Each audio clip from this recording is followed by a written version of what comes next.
Hi everyone, welcome to yummy healthy food. ఈరోజు నేను simple and healthy పుదీనాతో vegetable pulao చేయబోతున్నాను. లంచ్ బాక్సెస్లో లేదంటే ఏదన్నా స్పెషల్ అకేషన్స్లోకి చాలా క్విక్గా చేసుకోవచ్చు ఈ రెసిపీ.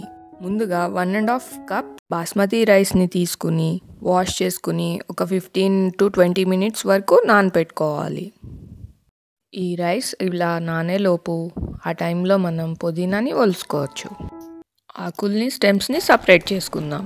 పుదీనా కాడలు ఒకవేళ లేతగా ఉన్నట్లయితే ఆ స్టెమ్ పార్ట్ని మనం యూస్ చేసుకోవచ్చు పలావ్ రెసిపీ కోసం. పుదీనా మొత్తం ఒలుచుకున్నాక మిక్సర్ జార్లో కొద్దిగా అల్లం ఇంకా వెల్లుల్లిపాయ రెబ్బలు వేసుకుని ఒక పచ్చిమిరపకాయ కూడా వేసుకుని పుదీనాని యాడ్ చేసుకోవాలి. మీరు తీసుకున్న రైస్ క్వాంటిటీ బట్టి పుదీనాని యాడ్ చేసుకోండి. 2 bunches పుదీనా ఇంకా కొంచెం కొత్తిమీర కూడా యాడ్ చేశాను. స్టెమ్స్తో పాటు కొత్తిమీర యాడ్ చేసుకోండి. స్టెమ్స్ యాడ్ చేయడం వల్ల ఫ్లేవర్ చాలా బాగా వస్తుంది.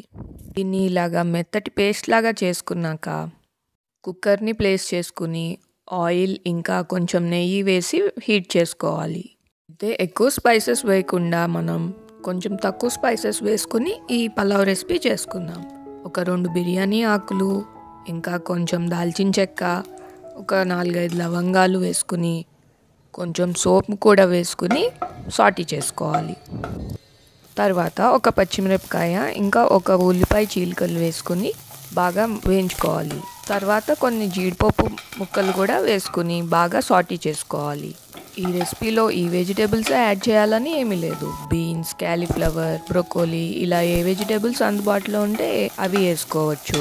నేనైతే క్యారెట్ ఇంకా స్వీట్ కార్న్ యాడ్ చేసుకున్నాను ఈ రెసిపీ కోసం. 2 వెజిటేబుల్స్ బాగా సాటీ చేసుకోవాలి. తర్వాత పుదీనా పేస్ట్ కూడా యాడ్ చేసుకోవాలి. పచ్చివాసన పోయే వరకు సాటీ చేసుకోవాలి.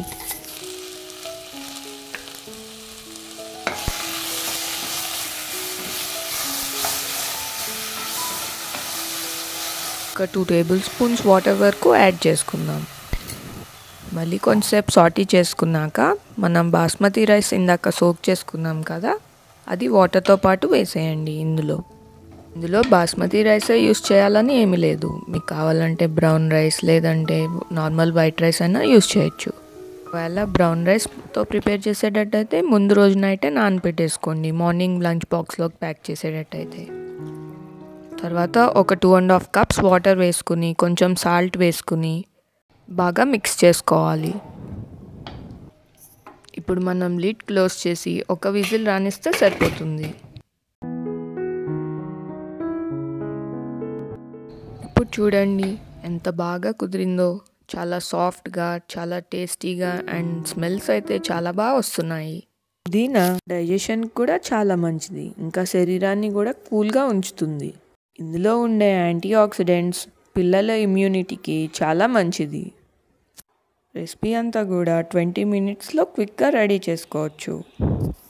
ఈ మీల్ని బ్యాలెన్స్ చేయడం కోసం మీరు ఎగ్ లేకపోతే పన్నీర్ని యాడ్ చేసుకోవచ్చు. రైతాతో సర్వ్ చేసుకుంటే చాలా టేస్టీగా ఉంటుంది. Thanks for watching.